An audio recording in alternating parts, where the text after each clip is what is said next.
Now at 9, United Way of Southwest Missouri and Southeast Kansas hosts its annual Day of Action. Plus, Pitt State students researched the different kinds of ticks that can be found in the 4 states. And photography enthusiasts have the opportunity to learn some new skills at a photography workshop in Fort Scott. The 4 states' most watched news starts now. Thank you for joining us tonight. I'm Jalen Banks. The Red Cross is called in to help displaced families after an early morning apartment fire in Joplin.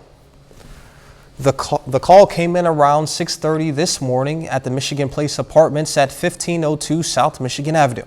Joplin Fire, Police, and Met's ambulance responded. Occupants evacuated as crews were able to contain the flames to one apartment. However, there is smoke damage throughout the entire building, number 7. The initial investigation reveals a child playing with a lighter caught a mattress on fire. No one was injured during the blaze. 2 Jasper County, Missouri deputies and a K9 are recovering tonight after a single car crash. The crash happened just after 4 this afternoon on H.H. Fur Road and County Road 175. Authorities say the deputies and K9 were responding to a rollover crash on I-49 near Cedar Road. They say the deputy was driving east, hydroplaned, and went off the side of the road where they hit a culvert and overturned violently through metal fencing. The deputies have non-life-threatening injuries, and the K9 is expected to be okay. The Newton County Sheriff's Office is looking for Sean England. A judge signed an arrest warrant for the suspect, who is accused of assault and armed criminal action. If you see him or have information on his whereabouts, call 911 or local authorities. They say do not approach him and consider him armed and dangerous.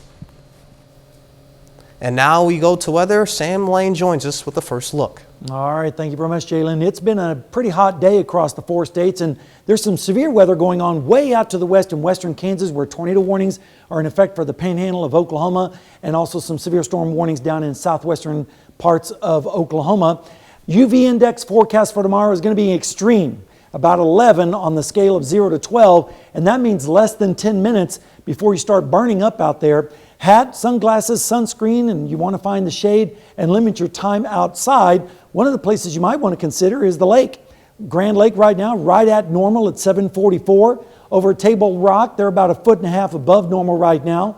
And then if we look up at Stockton, they're also about 1.69 or 1.59 above normal. So a great weekend to go out and boat. And if we take a look down the lane, we do have some weekend storm chances. A drought is going to continue, and of course, summer-like heat is in our forecast as well, along with some isolated storms, and I'll give you all the details and the lowdown in just a little bit. Some photography enthusiasts in Fort Scott, Kansas today had the chance to refine their skills. Associate Professor Shree with Kansas State and professional photographer Veretta Kobler hosted a free workshop on photography. The workshops were for beginner students or even professionals. It taught photographers how to use film, digital, and phone cameras to take better photos. This is a great opportunity to get folks that want to learn more about photography to help them to create that excellent shot that they're looking for. And this photography workshop is for everything from film to digital, even with cell phones too as well. And if you're interested in going, there will be more workshops on July 7th and August 11th from 10 a.m. to noon. Freeman Health System honored 2 resident pharmacists today with a graduation ceremony. The graduating licensed pharmacists, Grace Park and Tyler Specking, committed to a 12-month program that provided them with advanced real-life experience in pharmaceutical care. Those of us who really want to grow not only ourselves, but we want to invest in the next generation of practitioners. We want to invest in our community. We want to invest in our hospital.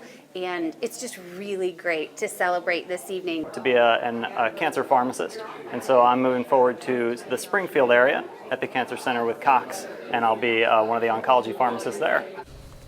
The 12-month-long program is the equivalent of nearly 5 years of real-world experience. The United Way of Southwest Missouri and Southeast Kansas is bringing the community together. It's hosting its annual Day of Action, the largest day of volunteer service in the region with more than 100 volunteers. KOAM Shagun Bamdali has more. Day of Action is a community event where the United Way of Southwest Missouri and Southeast Kansas teams up with employees of area businesses to pitch in and help local non-profit organizations complete various projects. This year, they teamed up with Commerce Bank and the Ronald McDonald House. These employees from Commerce are helping us with some deep cleaning projects. Everybody has, that spring cleaning that they want to do at your house, but it takes a lot of work. Well, here at Ronald McDonald House, when we have groups like this, we can get a major amount of work done in a short amount of time. The volunteers did everything from yard work to washing fences. So we have had these wonderful volunteers outside doing some wonderful landscaping, helping with pulling weeds, doing some cleaning of our playground equipment, our fence. Now then, we are moving inside. We've got them doing deep cleaning of our guest suites. Volunteers expressed gratitude for being part of the community project because it was more than just work to them. And it's such a blessing to have groups and organizations volunteer their time to come in and do the more challenging chores that need to be done on a regular basis. Creates a sense of connection.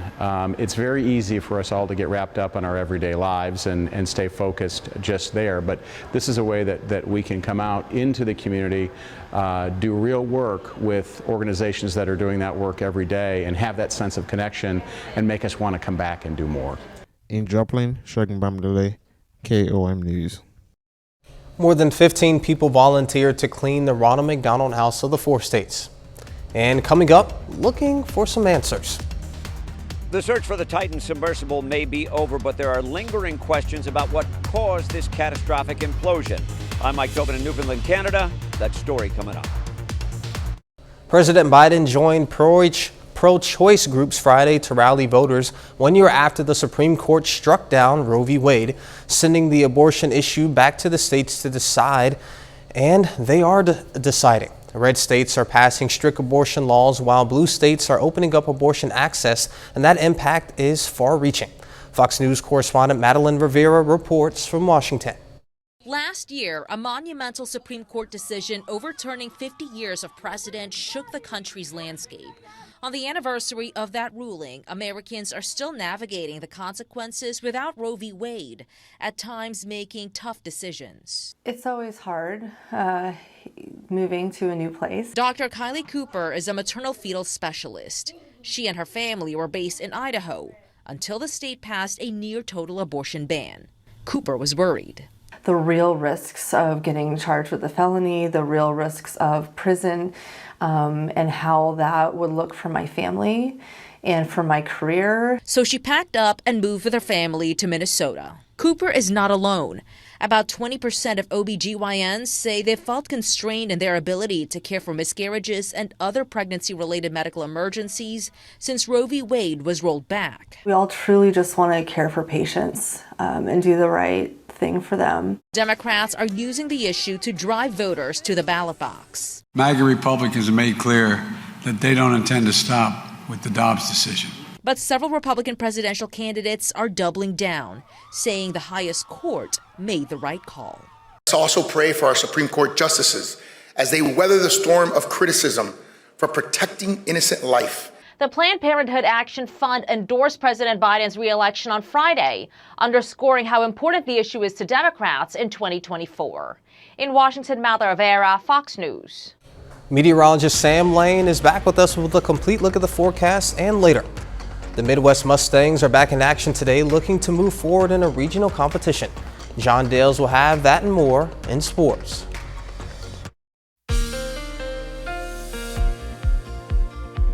Well, folks, it was another toasty one across the 4 states, but of course we are officially now into summer, and it certainly felt that way this afternoon. Starting out this morning in Seneca, Missouri at Indigo Sky Casino and Resort, we just had a few clouds passing by this morning, then bright blue skies in mid-morning, and then the afternoon, the heat got working on the moisture in the atmosphere and started generating some cumulus and scattered thunderstorms across the area. And this evening, we were just left with some high clouds off in the distance. We did make it up to 90 degrees today, which was pretty close to the normal of 88, and 66 for the low, which was just 1 degree below the normals. Of course, we're also below normal on the rainfall as far as the month and also the year. Hopefully we can catch up on that pretty soon, but it doesn't look likely at this point as far as a big rain system.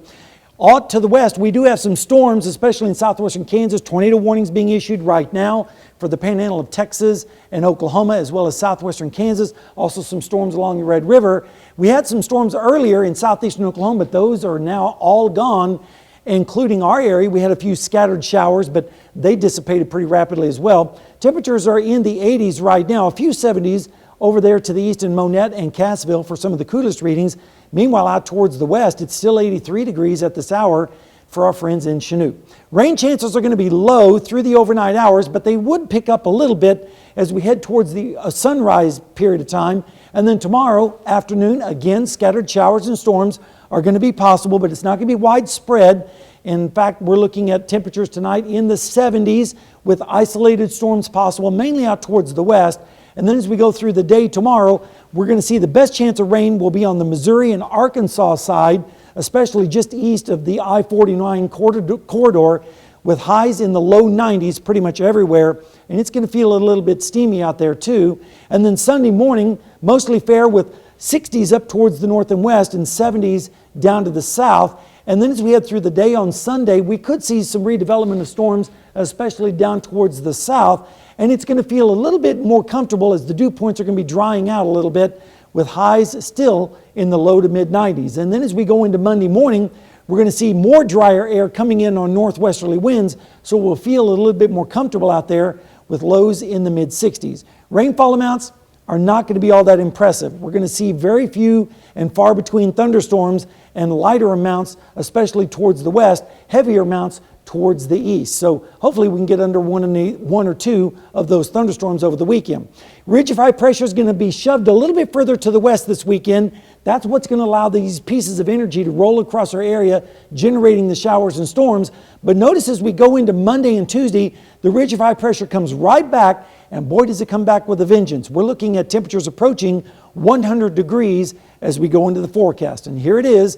As we start the weekend, scattered showers and storms tonight and tomorrow, and then lesser chances on Sunday, and then a cool down, if you want to call 89 cool, on Monday. But look at Thursday, 99, so we just call it plain old hot. And then Friday, 96, and then more storm chances next weekend with cooler temperatures in the lower 90s. Well, luckily, we've got a story for them that's going to help them out with some of that heat. I hope so. All right, thank you, Sam.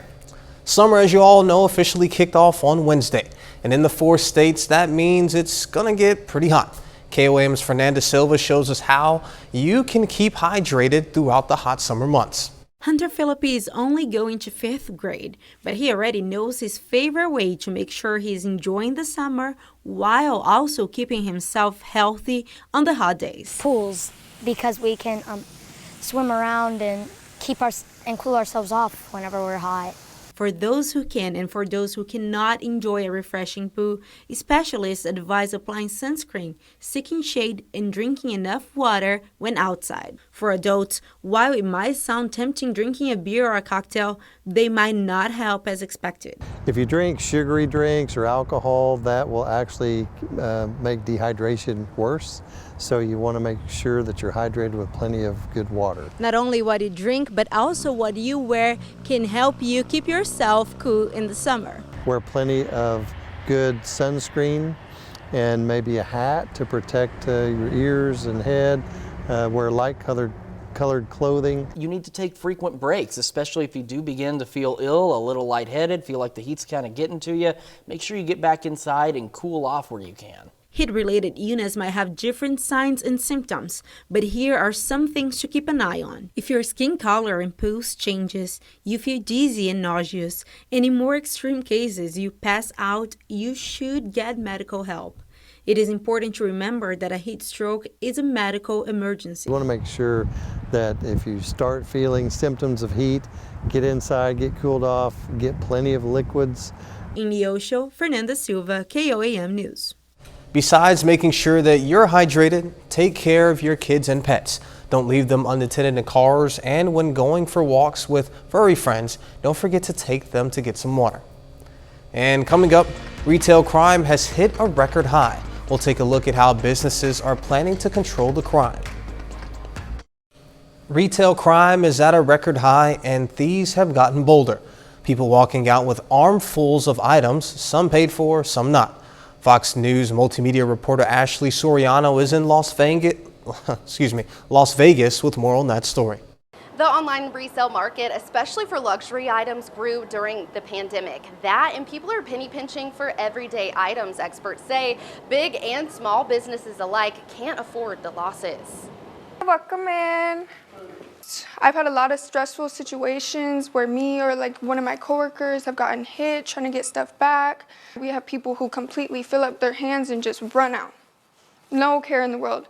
Many small businesses don't have enough money to close or relocate like some big stores in large cities have recently. The decades-old Westfield Mall in San Francisco announced its closure in response to record retail crime, including shoplifting, robbery, and organized theft rings. They're getting more comfortable with it because they know that we're not allowed to, that we won't chase after them. The National Retail Federation found retailers lost about $100 billion last year. That's up from $94 billion in 2021 and $91 billion in 2020. In most states, the minimum to prosecute as a felony is $950, and many retailers are trained to not go after the shoplifter, according to the International Retail Group. Since 2020 is what's happening with inflation.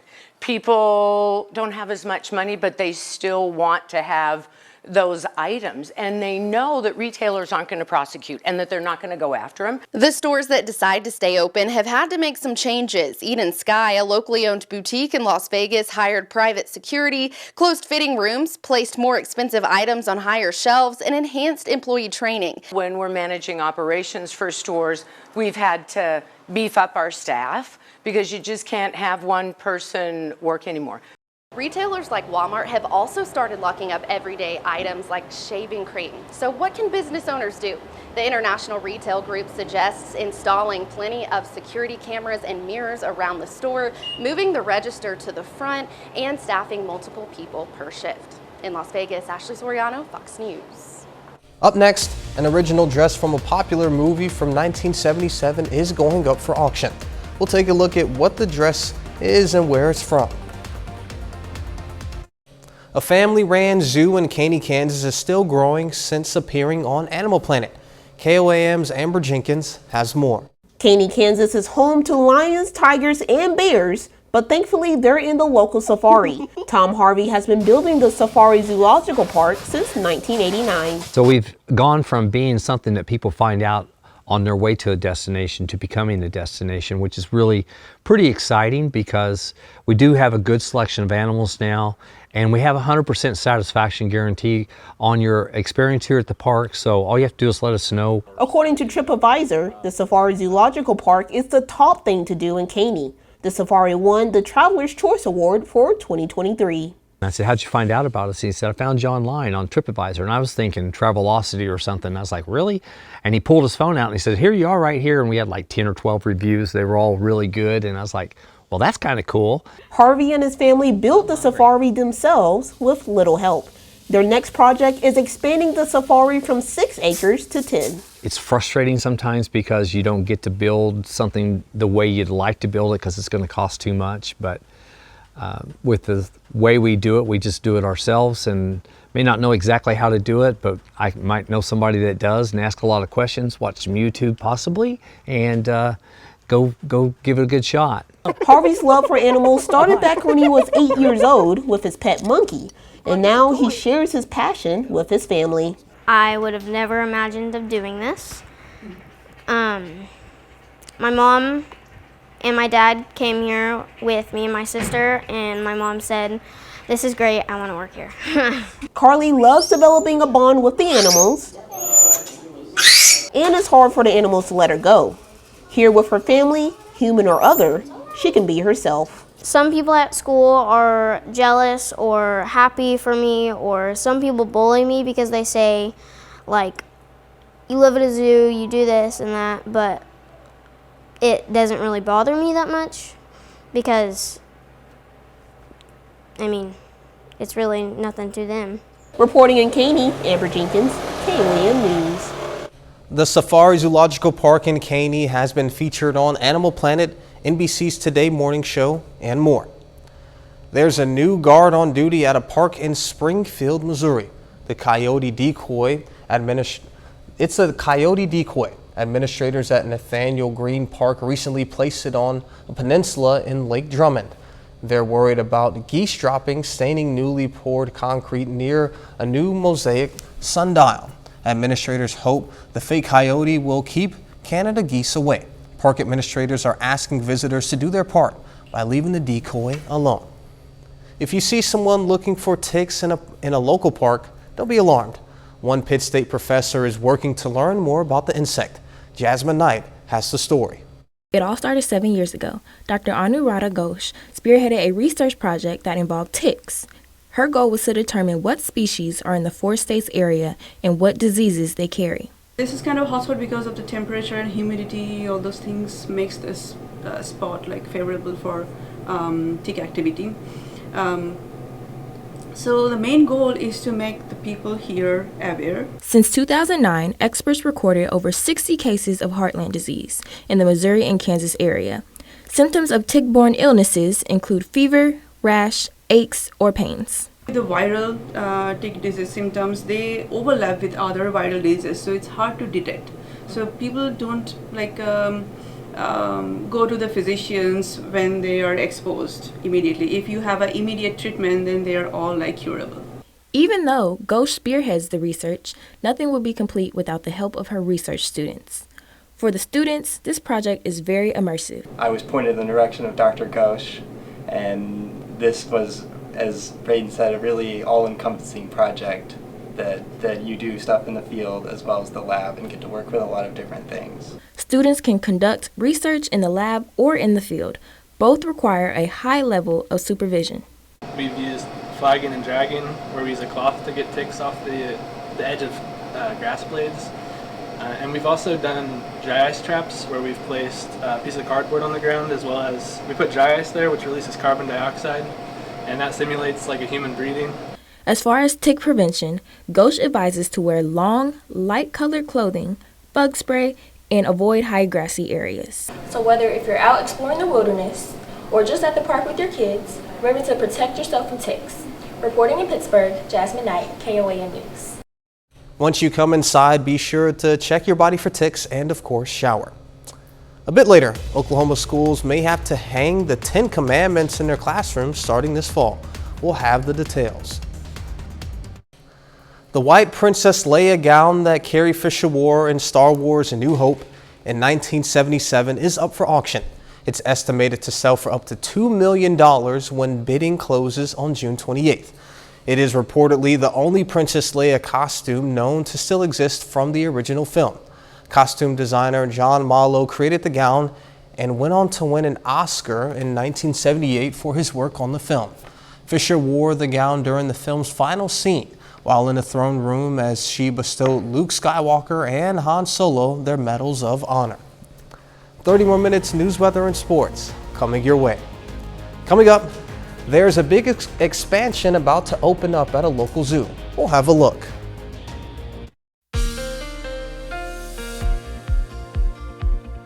Well, summer is here, and the weather has certainly let us know that, with temperatures close to 90 degrees pretty much all week.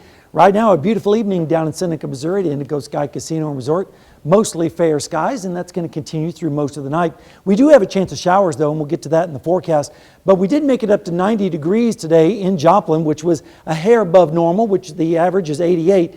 The low was 66, which was a degree below normal. And, of course, we're way below normal on the rainfall for the month and also for the year. Hopefully we can get some more rain in the rain bucket as we head towards the weekend. But right now, all the storminess is way out to the west. Tornado warnings, severe thunderstorm warnings for western parts of Kansas, also down in the Wichita Falls, Texas area.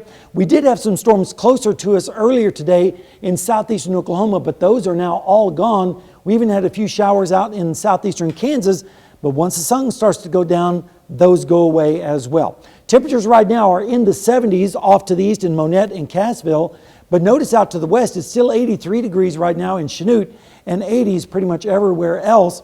Rain chances tonight, like I said, are going to be on the low side. We could see a little bit of an uptick as we go towards the sunrise, but then it decreases again and then picks up again tomorrow evening as we have a boundary in the area, and that may spark a few showers and storms in the evening. Temperatures tonight are going to be dropping down into the 70s and upper 60s. By 6 o'clock in the morning, we'll see southwesterly winds. And then as we head into Saturday afternoon, better chance of storms is mainly going to be on the Missouri and Arkansas side, basically along and east of I-49. But everyone should make it into the lower 90s, so it's going to be a little bit muggy and steamy out there. Then those storms will go southward, and then as we head towards Sunday morning, we'll see temperatures in the 60s up towards the north and 70s down to the south. And we're going to see some drier air trying to move in behind a weak boundary as we go through Sunday afternoon. And even though we'll see temperatures in the lower 90s, at least it will feel a little bit more comfortable as that drier air starts to filter into our region. Then as we go into Monday morning, it'll still be mild with temperatures in the mid 60s, but the dew points will be lower, so it will feel a lot more comfortable out there. Rainfall amounts are not going to be all that plentiful, unfortunately, so not a whole lot of rainfall expected with these scattered showers and storms. Better chance of accumulating rainfall will be off towards the east as we go through the rest of the weekend. Ridge of high pressure is in control, but it's going to take a little bit of a back seat over the weekend and retreating back towards the west.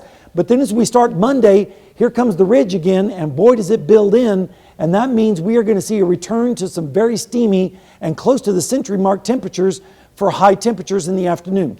40% chance of storms tonight and tomorrow, 20% on Sunday, and then cooler, if you want to call 89 cooler, on Monday.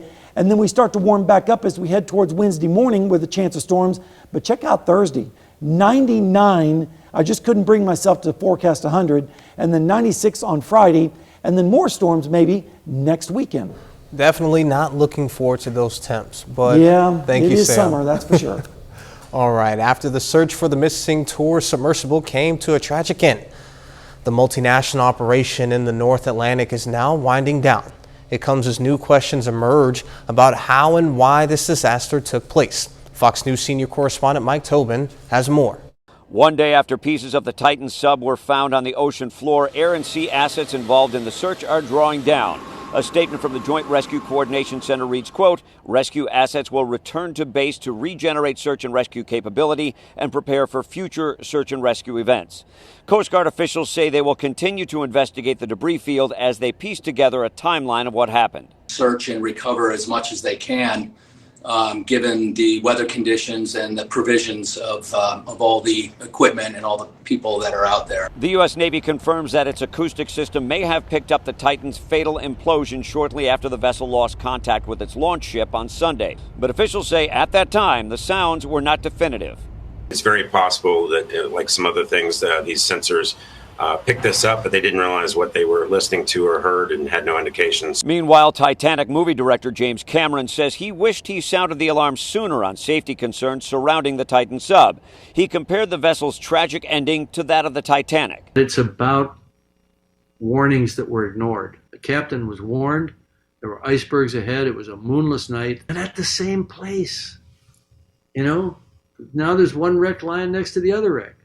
Coast Guard officials say they do not know about the prospects of recovering the bodies of Titan's 5 passengers. In Newfoundland, Canada, Mike Tobin, Fox News. Coming up in sports, a Pitt State track and field athlete runs the fastest time in the world this year. Plus, the Midwest Mustangs have 2 games today, competing for a spot in the Connie Mack World Series. John Dales has those stories and more next. Could Oklahoma's public schools be forced to hang the 10 Commandments in their classrooms? A group called the Oklahoma Advisory Committee on Founding Principles is sending that and 2 other recommendations to the state superintendent. Andy Weber has details.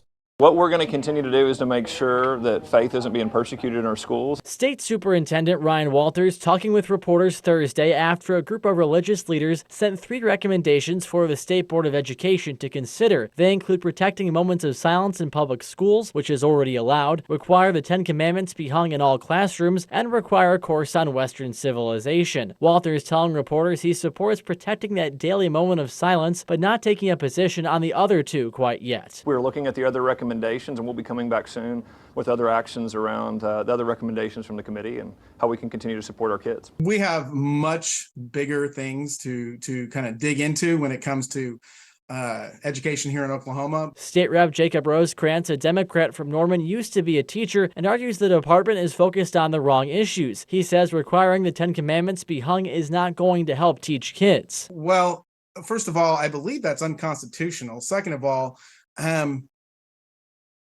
if you do that, I think that you would have to open it up for the tenets of any religion. Walter's not saying if any of these recommendations will be made a reality or if it would require the legislature to get involved. That's something we're looking at all options. How can we ensure that religious liberty is protected in our school? How can we make sure that as a state we're moving the ball for our students and making sure that everybody has a great education?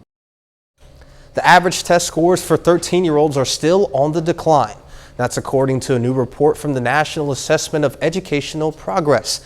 And education leaders say the coronavirus pandemic is a big reason why. Researchers assess students from October to December of 2022-2023 school year. They then compared that assessment to one administered during the 2019-2020 school year. They found last year's test scores were down 4 points in reading and 9 points in math. Up next, I say my final goodbye to you all.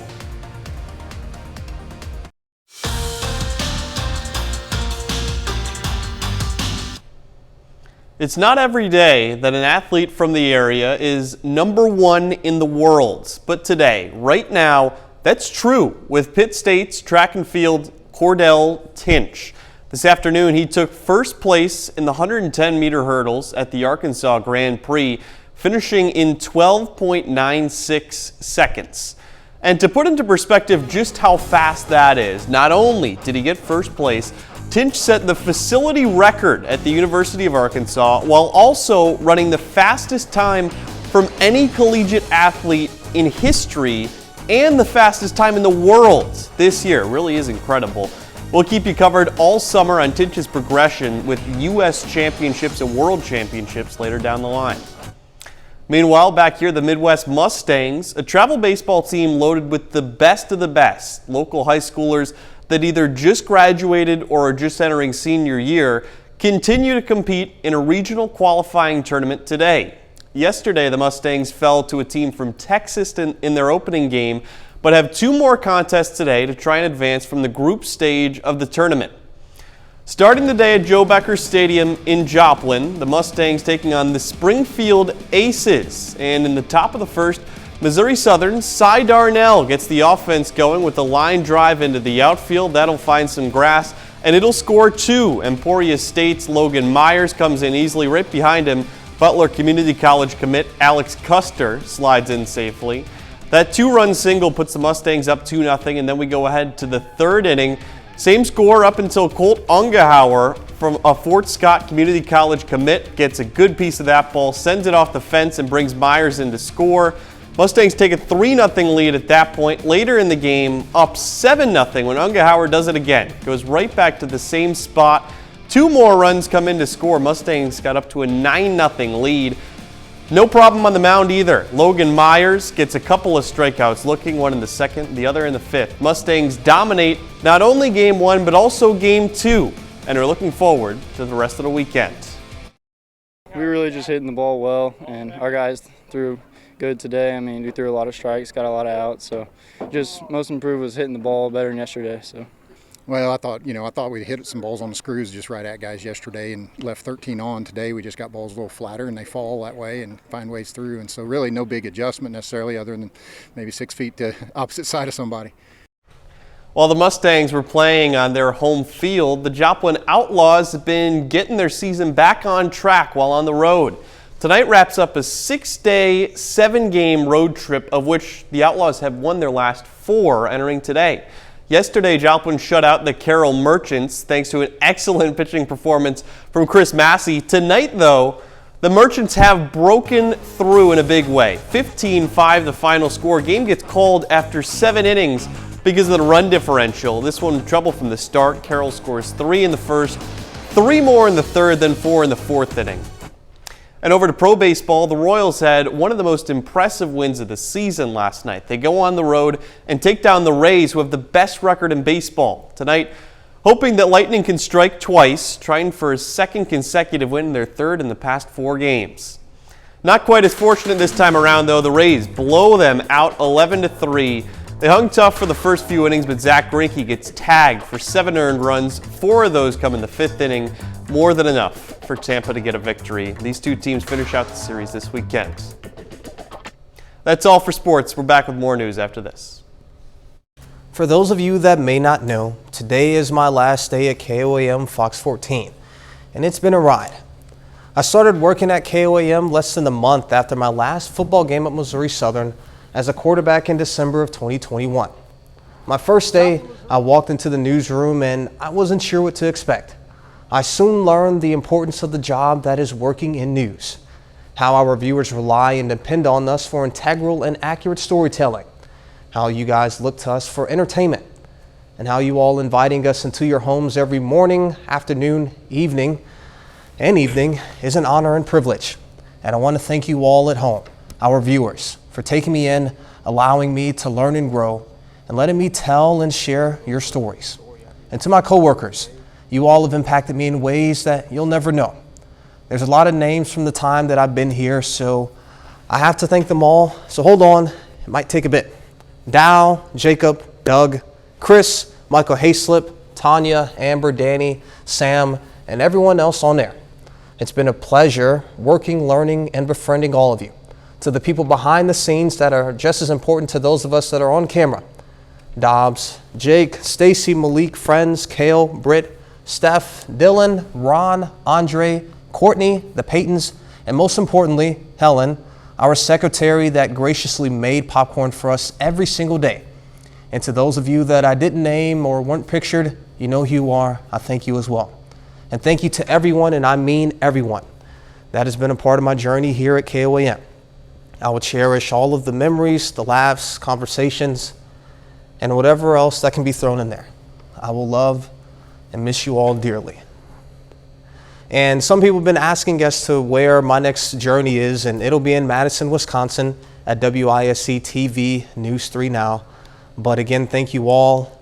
And for the last time, thank you all for joining us tonight at 9. But before you go, I'll leave you with another animal video of a polar bear, some sisters playing in some water at the Oregon Zoo. Be safe, and I'll see you all around.